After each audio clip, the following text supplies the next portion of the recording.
Awali aktivitas dan pelayanan Anda melalui renungan pagi menjadi putra dan putri Allah. Terdengar panggilan Roh untuk mengangkat salib, dan mereka yang mengangkat salib akan menemukan bahwa salib mengangkat mereka. Dituliskan oleh Ellen G. White bersama Pendeta Denny Kanajo. Selamat mendengarkan.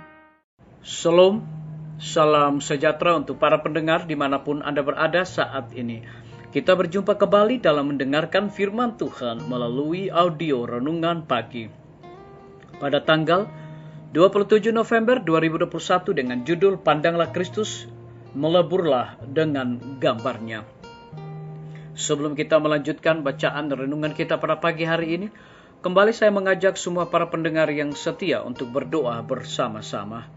Bapa kami yang bersemayam di dalam takhta kerajaan sorga, terima kasih Tuhan Yesus, karena begitu besar kasih dan rahmat Tuhan bagi hidup dan kehidupan kami. Lebih daripada itu, telah jaga dan pelihara kami sepanjang malam di dalam tidur kami, hingga tiba di pagi hari ini kami dibangunkan dengan tubuh sehat dan segar. Sebelum kami melakukan segala tugas, aktivitas, pelayanan, pekerjaan kami sepanjang hari ini, kami rindu untuk belajar dan mendengarkan firman Tuhan. Curahkanlah kuasa Roh Kudus-Mu kepada masing-masing kami, agar kami dapat mengerti dan mempraktekkannya di dalam kehidupan kami. Terima kasih Tuhan Yesus.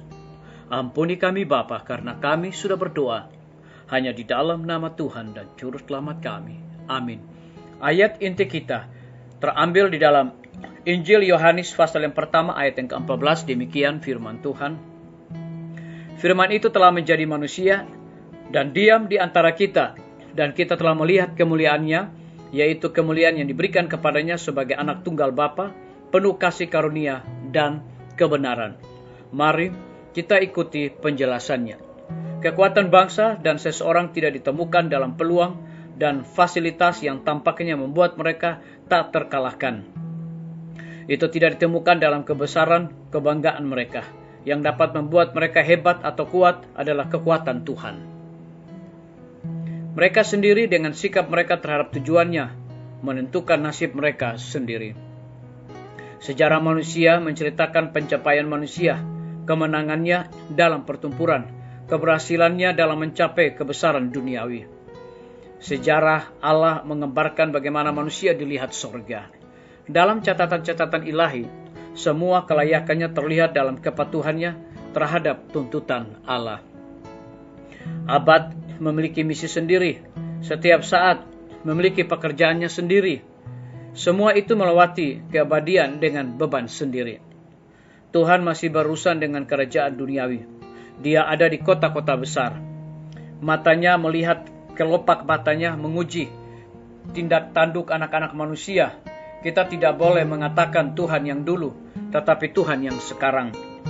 Dia memperhatikan jatuhnya burung pipit, daun yang jatuh dari pohon, dan raja yang diturunkan dari takhta. Semua berada di bawah kendali yang tak terbatas. Semuanya berubah.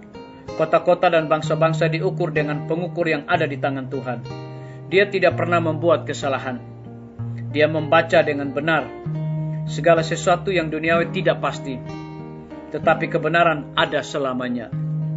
Di mata dunia, mereka yang melayani Tuhan mungkin tampak lemah. Mereka mungkin tenggelam di bawah ombak. Tetapi di ombak berikutnya mereka terlihat semakin dekat ke surga.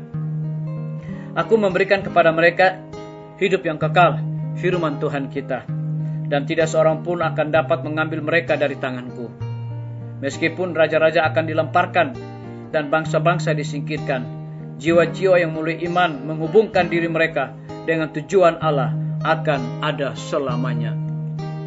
Tetaplah memandang pada Yesus, dan dengan melihat Anda akan melebur dengan gambarnya. Biarlah bacaan renungan kita saat ini akan menjadi berkat bagi kita semua. Mari kita tunduk kepala dan berdoa. Bapa di sorga, terima kasih Tuhan, karena firman-Mu di pagi hari ini memberikan kekuatan bagi kehidupan kerohanian kami, dan memberikan semangat dan motivasi bagi kami untuk melakukan tugas pelayanan pekerjaan kami sepanjang hari ini. Lebih daripada itu, memberikan penekanan kepada kami bahwa kekuatan bangsa dan seseorang tidak ditemukan dalam peluang dan fasilitas yang tampaknya membuat mereka tak terkalahkan. Itu tidak ditemukan dalam kebesaran kebanggaan mereka. Yang dapat membuat mereka hebat atau kuat adalah kekuatan Tuhan. Terpujilah nama-Mu.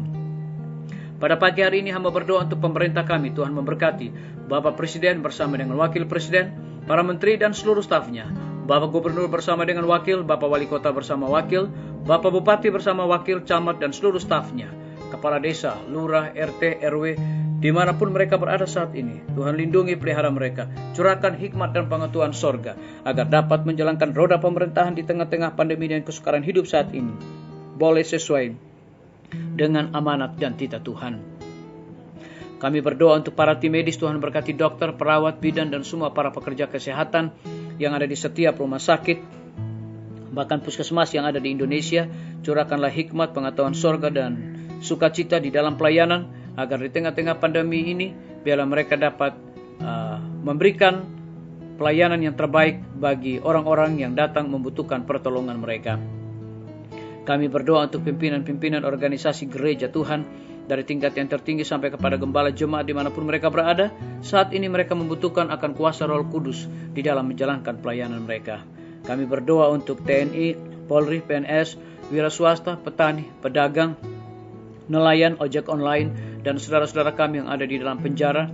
Kiranya Tuhan lindungi, pelihara mereka, berikan mereka kekuatan, kesehatan, iman yang teguh, dan cukupkan segala kebutuhan mereka, terlebih hikmat dan pengetahuan sorga untuk menjalankan tugas dan tanggung jawab mereka. Kami menyerahkan para pendengar yang setia yang berulang tahun saat ini, dengan bertambahnya usia yang Tuhan percayakan dalam hidup mereka. Mereka juga selalu bersyukur dan melayani Tuhan senantiasa. Kami juga berdoa bagi saudara-saudara kami yang berada dalam kebimbangan dan ketidakpastian hidup. Tuhan berikan iman yang teguh untuk mereka terus berharap kepada Tuhan dengan sungguh-sungguh. Yang sakit di rumah-rumah sakit, mereka membutuhkan kesembuhan. Jamah tubuh mereka yang lemah, agar mereka sehat, nama Tuhan dipermuliakan. Terima kasih Tuhan Yesus. Dengarlah doa kami Bapa, dan mau mengampuni segala dosa kami, karena kami sudah berdoa hanya di dalam nama Tuhan dan Juru Selamat kami. Amin. Sampai jumpa. Tuhan Yesus memberkati kita semua.